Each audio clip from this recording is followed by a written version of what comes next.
pretty good. Let's see if we have a couple of other multiple guys here. My computer's running very slow, so I apologize. Yeah, I'm in the same boat, actually. That's why you're still beating me.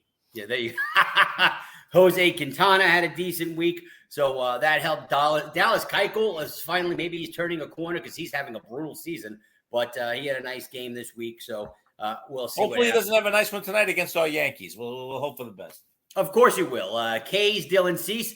I'll tell you, 19 Ks for the week, but an ERA of 7. Congratulations. Well, most of it was last night, unfortunately. He was really good in his last start before it.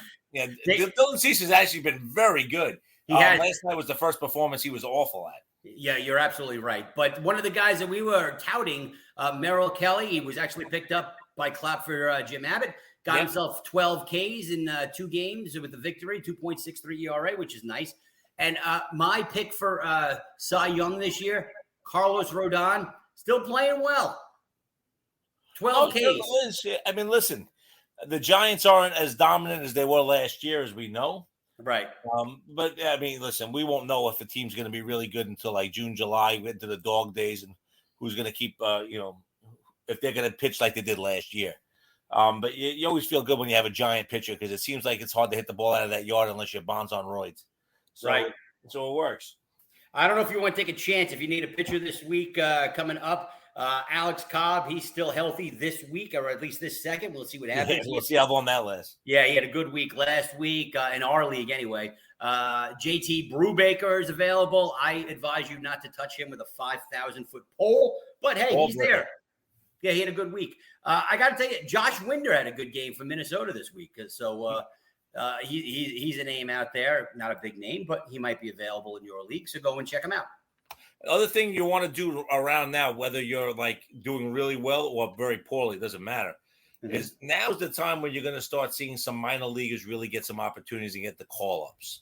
Right. So if you hear of a guy that's having a great run at AAA and just go on the team sites, go on the minor league sites, see who's going to be the next one to get called up, because it might be at a position you need, and you might just catch lightning in a bottle for a guy that that no one else is paying attention to. Especially if it's a young guy that's spent some time up here in the major leagues already, because the guys who, like looking at Spencer Torkelson, first time in the majors, he's struggling. Brand new game, it's a faster game. He's struggling, and you anticipate that. I mean, I drafted him. I still anticipate him to struggle. Maybe not to this degree. I remember back in the day when the Padres still had a Rizzo as their first base prospect. They brought him up, and he was overmatched. Right. And then they went out and they made the deal, and they traded him over to the Cubs, and he just exploded. It would just fit him perfectly. But it took him a little bit more seasoning than you would expect. He was struggling like crazy. Blanking on the pitcher they got back. It was like a decent pitcher at the time that just kind of fizzled out. But the Padres had a Rizzo for a starter. Did not work out, and for them, and it worked out perfectly for the Cubs as Rizzo helped lead them to a World Series. So, I mean, I'm not saying that Torkelson's going to have the career that Rizzo had. It could be far greater. It could be far worse. Who knows? But there's always that opportunity, Absolutely. At least for me, good news for me. Riley Green, he got cleared to do some baseball activity, so hopefully he'll be in the bigs real soon. But he's another guy who may struggle a little bit. Arne Rushman, who's also on my team, he's actually saying he's going to probably get called up on Monday. That'd be awesome. You have one less NA on your squad. Yeah, and he's been playing really, really well. So we'll see what happens with him. So, but again, look, like you just said, look for those guys. But again, keep in mind the guys who come up for the very first time probably going to struggle. Maybe it's one of those deals where you have an NA position available or a bench spot available. So that way, when he gets sent back down, if he gets sent back down, you can put him aside. Or for Gino, you have six bench spots available. Yeah, Gino will be good. Gino will be fun. So I'm just messing with Gino, of course. But the thing about it is that, like you're saying, is right. I mean, I know it's an old story, but Mickey Mantle came up. He won number 6. He got off to a horrible start. They sent him down, came back as number 7, and he became Mickey Mantle. You know what I mean? Right. And then George Costanza wanted to name his kid after the number. Right at the 7. Number 7, yeah. Or Soda. They were nice people. He wanted to do him a favor. Right. Nice. Now, taking a look at what's happening in the real league, baseball. the Mets have just been playing phenomenal baseball, and they continue to play very, very well. The Absolutely. Yankees are playing very, very well. They take 2 of 2 from Toronto. They've now won 6 of 9 from Toronto.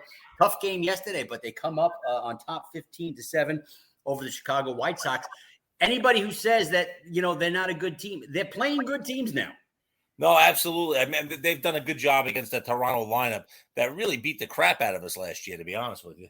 Absolutely. And, it doesn't help. Bo Bichette is still struggling right now, so that hurts. He'll turn it. He'll turn it. Yeah, Gorlez is struggling right now as well, but he's going to end up being at the end of the year. He's going to have the numbers there, so that's going to help you out. Now let's take a peek. And Berrios will start. He'll get his groove. You'd have to imagine. Here's something that's actually kind of cool to see. Baltimore's actually been playing pretty good the last week or so. No, I mean, listen, it's been a long time. Honestly, it's almost back since Jeffrey Mayer that the Orioles haven't been that good. I mean, it's just they've been brutal. It's really been that long. It's been they went through all these young pitchers. None of them ever really panned out. Right. They would always bring up these kids with 5 ERAs, and they would throw hard and just couldn't put it together. And you'd go to Camden, and as a Yankee fan, you'd watch your team win 12-7, and you felt fine. I mean, now they're pitching pretty well, and they're starting to hit a little bit.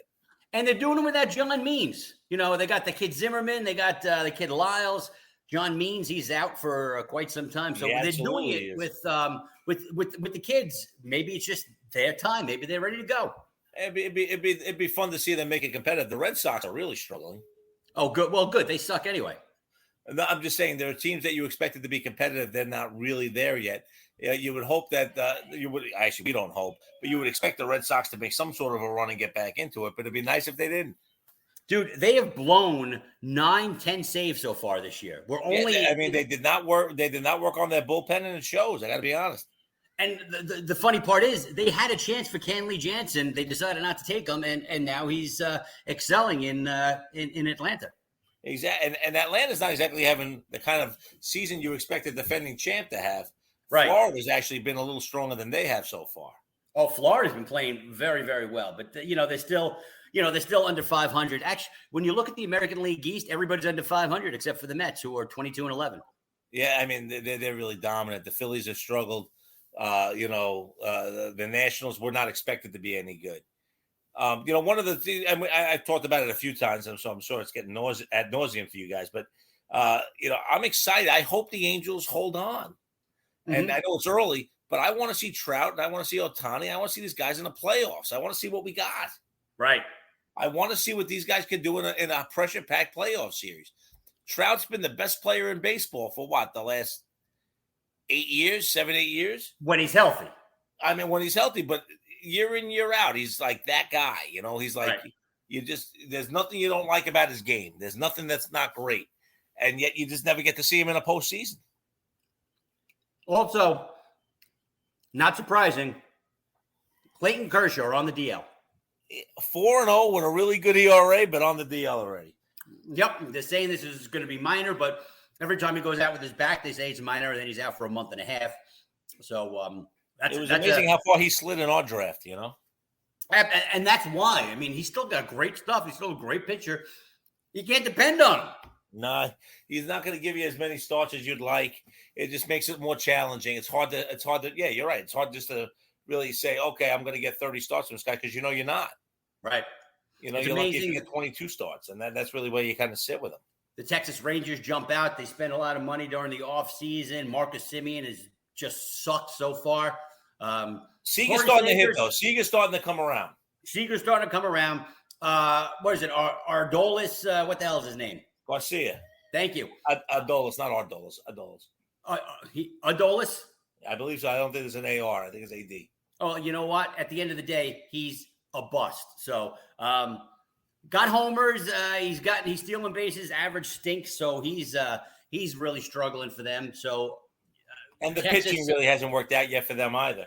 Yeah, it's not working out for them. My pick to win the Central. The Twins are still looking okay there. The Twinkies are okay right now, but Chicago's playing better baseball right now, so we'll see what happens. Mm-hmm.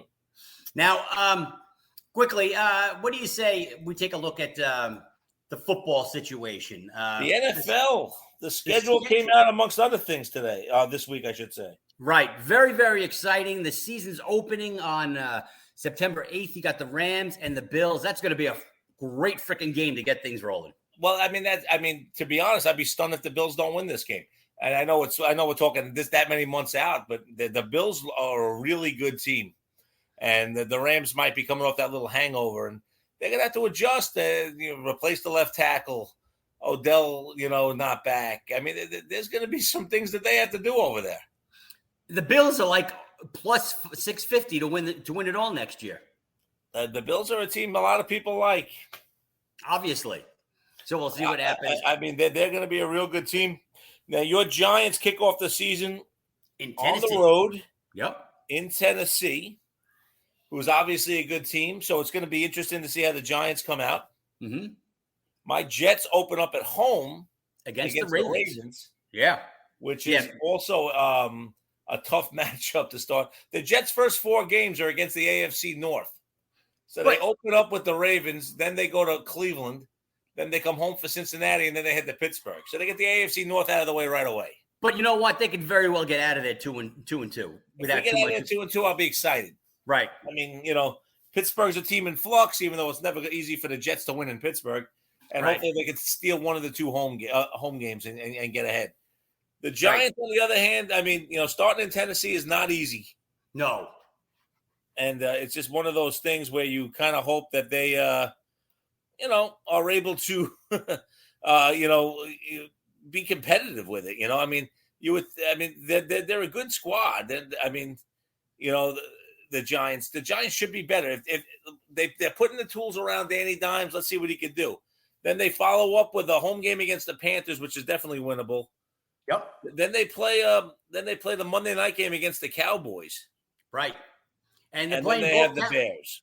Both Cowboy games are going to be in front of the national audience because they also have the Thanksgiving game against the Cowboys, which is kind of wild, right? And they get the Bears week 4. So they start off with a schedule that's actually pretty doable for them because 3 of their first 4 are at home. Right. So that's when they have to, they have to take advantage. The Giants can't afford to get off to a sluggish start this year because the back end of the season is, not that the division stuff, but there's a lot of road games. Oh, absolutely. They taking a peek right now. And again, as my computer continues to run slowly, I'm gonna, I'll read off the games, and you tell me win or loss. Okay. Okay, sure. Titans, loss. Panthers, win. Dallas, loss. 1-2. Okay. Chicago, win.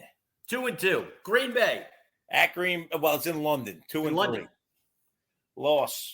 Okay. Ravens. Loss. Okay, so you got them at 2-4. Yep. Let's see. Then you got Jacksonville. Win. 3-4. You got Seattle. Win. So you have them going into the bye 4-4. Yep. Come back from the bye. They have Houston at home. Win. 5-4. You got the Lions. 6-4. Gotcha. So you're feeling pretty good about 6-4. And if the Giants continue to play well, even if they don't make the playoffs and they go like 6-11, obviously be disappointed. But as long as they compete and they're playing, they haven't played Washington yet on that schedule. They haven't played Philly yet on that schedule. Right. So let's continue. Those are all. I'm not saying they're winnable, easy wins, but say at worst you go 2-2. You hope. Right. So right now you have them at 6-4. Thanksgiving against Dallas. Give them a loss, 6-5. I'll say Dallas is the best team in the division. Okay. Then you got Washington. I think they win it. Okay. So now you got them at 7-4. 7-5. Eagles at home. Is that a road one or a home one? That's a home one. Give them the win. 8-5. 8-5. Then you got Washington away. 8-6. You got Vikings Christmas Eve. Win. 9-6. Then you got this is good. This is gonna be tough. You got Indy on New Year's Day. I'm gonna say loss. 9-7. And then they're away for the Eagles to wrap things up. I say 9-8. The Giants finish. As a Giant fan, as long as they compete and play well, I am ecstatic with a 9-8 record. Now I'm going to give you the Jets. You ready? Yeah, go. Ravens at home. Loss. At Cleveland, Win. 1-1. Home to Cincinnati,